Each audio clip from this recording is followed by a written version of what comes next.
जंगल में रानो चिड़िया का ढाबा था। रानो चिड़िया छोले भटूरे बनाती थी। जंगल के सब पक्षियों को रानो चिड़िया के छोले भटूरे बहुत पसंद थे।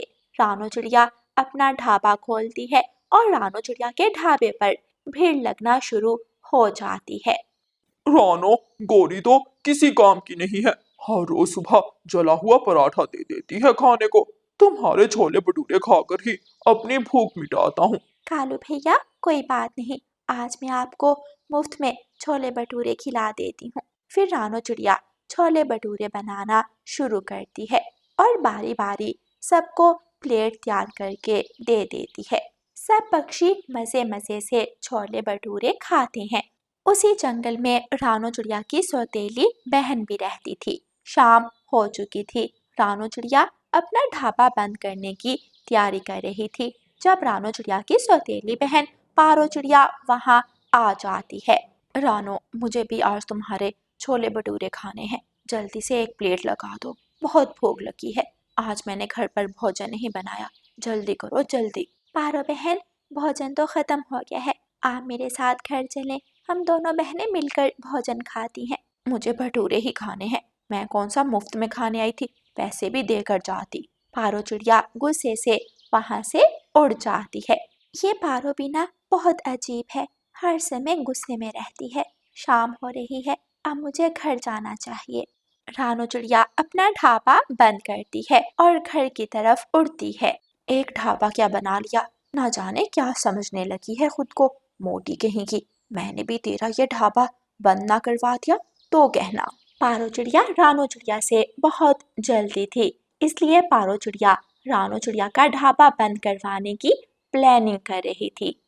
कालू, रोज तुम उस छोटी चिड़िया के ढाबे पर बैठे छोले भटूरे खा रहे होते हो। मैं क्या पागल हूँ जो रोज सुबह उठकर तुम्हारे लिए पराठे बनाती हूँ। कह तो ऐसे रही हो जैसे वो भोजन बहुत वीआईपी होता है। जवाब दो मेरी बात का, मैं क्या पागल हूँ जो बोल रही हूँ। गोरी, रोज एक जला हुआ पराठा बना देती हो तुम ऐसा करो, अपनी नींद ही पूरी किया करो। मैं सुबह का भोजन रानो के ढाबे से कर लिया करूंगा। गोरी कवि कालू की बात का जवाब नहीं देती और गुस्से में दूसरी तरफ मुंह करके सो जाती है। सुबह हो जाती है। रानो चिड़िया फिर से अपना ढाबा खोलती है और रानो चिड़िया के ढाबे पर भीड़ लगना शुरू हो जाती है। गौरी कवि बड़े पेड़ की शाख पर बैठी हुई थी और रानो चिड़िया को बुरा भला बोल रही थी। पारो चिड़िया जो वहां से गुजर रही थी, गौरी के मुंह से रानो की बुराई सुनकर गौरी कवि के पास आ जाती है। लगता है तुम्हें भी मेरी मोटी बहन पसंद नहीं है, और नहीं तो क्या, सारे जंगल के पक्षी उसी के ढाबे पर जाते हैं, खूब पैसा कमाती होगी मोटी चिड़िया। रानो का ढाबा बंद करने के लिए मेरे पास एक बहुत अच्छा उपाय है।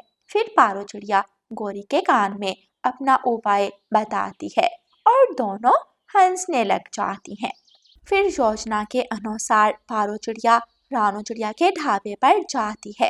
रानो, कल तो तुमने मुझे अपने छोले भटूरे नहीं खिलाए थे, लेकिन आज तो खिलाने पड़ेंगे। जरूर पारो बहन। रानो प्लेट तैयार करके पारो चिड़िया को देती है। पारो भोजन खाने लगती है। मिर्ची, बहुत मिर्ची है इसमें। रानो, जल्दी पानी दो मुझे। ढाबे पर पानी तो नहीं है पारो बहन, मैं अभी ला कर देती हूँ पानी। रानो चिड़िया पानी लेने नदी की तरफ जाती है। पीछे से पारो और गौरी मिलकर जल्दी से रानो चिड़िया की भोजन की हंडिया में बहुत सारी लाल मिर्ची मिला देती हैं। रानो चिड़िया पानी लेकर वापस आती है, लेकिन पारो ढाबे से चली गई थी। लगता है ज्यादा ही मिर्ची लग गई थी पारो बहन को। फिर बाकी पक्षी भी ढाबे पर आने लगते हैं, लेकिन जैसे ही सब भोजन खाते हैं, उन्हें भी बहुत तेज मिर्ची लग जाती है और सब रानो चिड़िया के ढाबे से नदी की तरफ भागते हैं। मैंने तो मिर्च मसाला उतना ही रखा है जितना रोज रखती हूँ। रानो चिड़िया भी भोजन चख कर देखती है। भोजन में सच में बहुत तेज मिर्ची थी। वो दिन गुजर जाता है, लेकिन अगले दिन फिर से रानो चिड़िया के ढाबे पर वैसे ही भीड़ लगने लगती है और पक्षी तो उस तेज मिर्ची वाली बात को भूल भी गए थे। कोई फायदा नहीं हुआ भोजन में मिर्ची मिलाने का। अब कुछ और करना होगा। मेरे पास इससे भी ज्यादा धमाके का प्लान है। पारो चिड़िया फिर से गौरी कवि के कान में अपना प्लान बताती है। रात हो जाती है। पारो और गौरी रानू के ढाबे में जाती हैं और रानू चिड़िया का गैस का सिलेंडर खोल देती हैं। अब सुबह जैसे ही रानू चिड़िया आग जलाएगी, धमाका होगा और रानू चिड़िया के ढाबे का नामो निशान भी मिट जाएगा। सुबह हो जाती है। रानू चिड़िया अपना ढाबा खोलती है, लेकिन रानू चिड़िया को बहुत तेज गैस की बू आ रही थी। लगता है कहीं से गैस लीक हो रही है। मैं आज घर से ही भोजन बना लाती हूँ। रानू चिड़िया घर जाती है और भोजन की हंडिया तैयार कर लाती है। कुछ देर बाद चिड़िया के ढाबे पर भीड़ लग जाती है और दोपहर हो जाती है। दोपहर को रानू चिड़िया अपने घर जाती है तो पीछे से पारो और गौरी रानू चिड़िया के ढाबे पर आ जाती हैं। सारा भोजन भी तैयार कर लिया उस चिड़िया ने, लेकिन धमाका तो हुआ ही नहीं। ऐसा कैसे हो सकता है? हम तो रात को गैस खोल कर गई थी। फिर पारो माचिस उठाती है और आग जलाती है, लेकिन जैसे ही पारो आग जलाती है, धमाका होता है। पारो और गौरी की पूंछ में आग लग जाती है। वो दोनों नदी की तरफ भागती हैं। जल गई काली कवि, तेरी वजह से मेरी पूंछ जल गई। सत्यानाश हो तेरा, मेरी भी पूंछ जल गई। तेरी वजह से ही जली है मेरी पूंछ। आग लगी पूंछों को लेकर दोनों जल्दी से नदी की तरफ भाग रही थीं और एक दूसरे को कोस रही थीं। रानू चिड़िया को भी सारी खबर मिल जाती है। मेरा ढाबा तो दोबारा बन जाएगा, लेकिन तुम दोनों की पूंछ वापस नहीं आएगी। अब कभी उड़ नहीं पाओगी तुम दोनों। रानू चिड़िया हंसने लग जाती है। प्यारे दोस्तों, गौरी और पारो ने रानू चिड़िया का बुरा करने का सोचा था, लेकिन दोनों के साथ खुद ही बुरा हो गया। इसीलिए कहते हैं, जो दूसरों के लिए घड़ा खोदता है खुद ही उसमें गिर जाता है। और प्यारे दोस्तों, इस कहानी को लाइक, अपने दोस्तों के साथ शेयर और चैनल को सब्सक्राइब करना बिल्कुल मत भूलना। आपका धन्यवाद।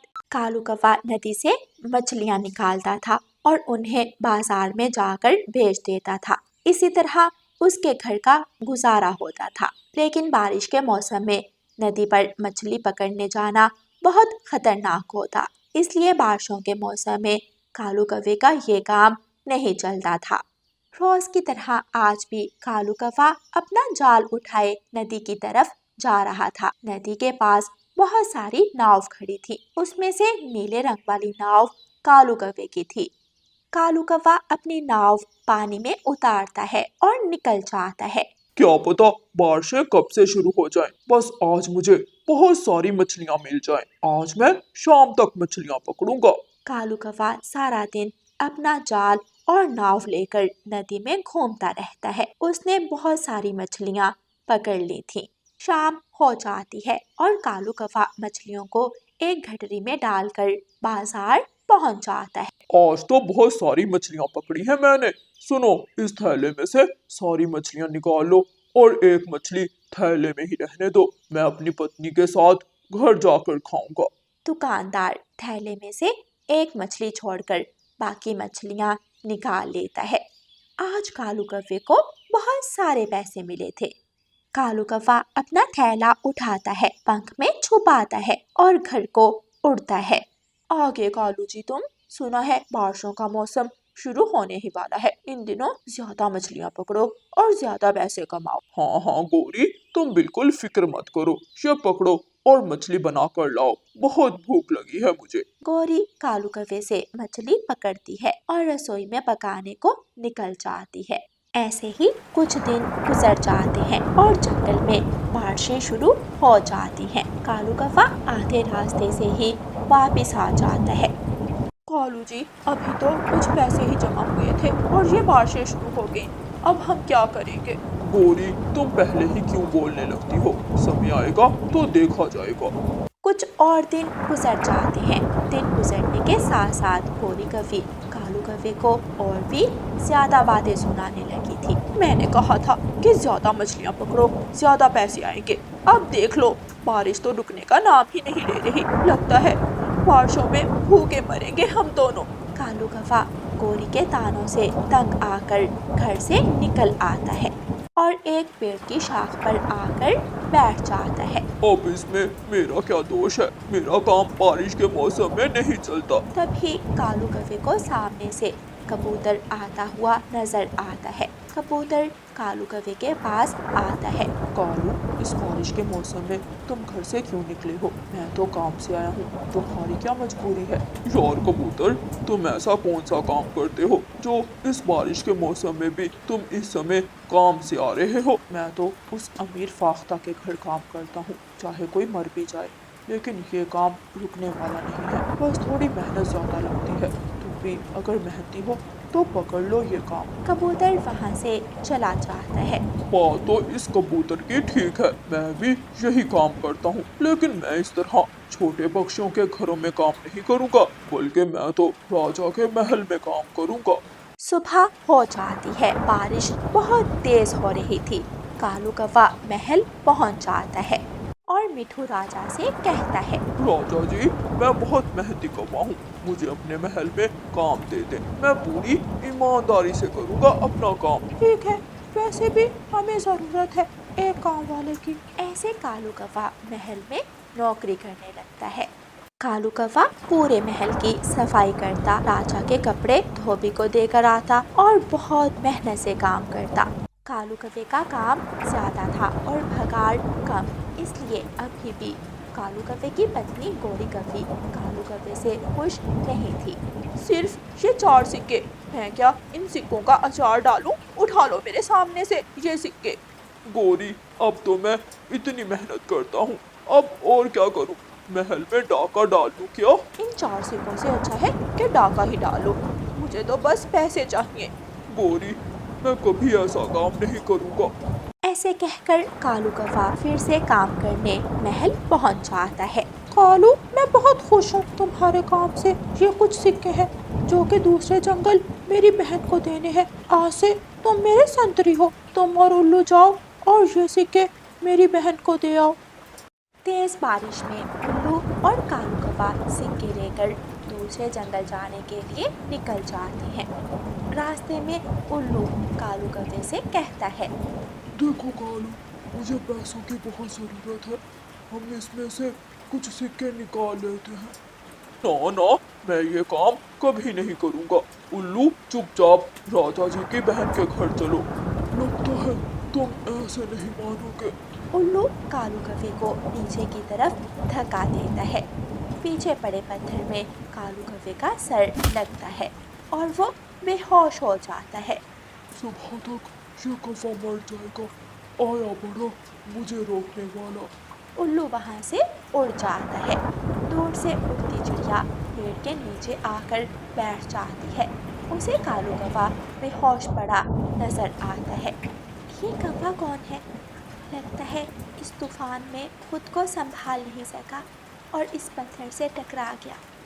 रानू चिड़िया उड़ती है। थोड़ा आगे चाचा छमछम की दुकान थी। चाचा छमछम, वहाँ पेड़ के नीचे कौवा बेहोश पड़ा है, प्लीज मेरे साथ चलें, उसे डॉक्टर के पास ले जाना पड़ेगा। अगली सुबह उल्लू वापस महल पहुँच जाता है। राजा जी, तूफान में मुझे कुछ नजर नहीं आया, पता नहीं कालू कौवा कहाँ गायब हो गया। कालू कौवे को होश आ जाता है। मुझे महल जाना है। कौवे भैया, बुलबुल डॉक्टर ने कहा है कि अभी आप उड़ने की हालत में नहीं हैं। मुझे अपने राजा जी को उस उल्लू का सच बताना है। कालू कौवा अपने जंगल आने के लिए निकल आता है। उधर गौरी कौवी भी महल पहुंच जाती है।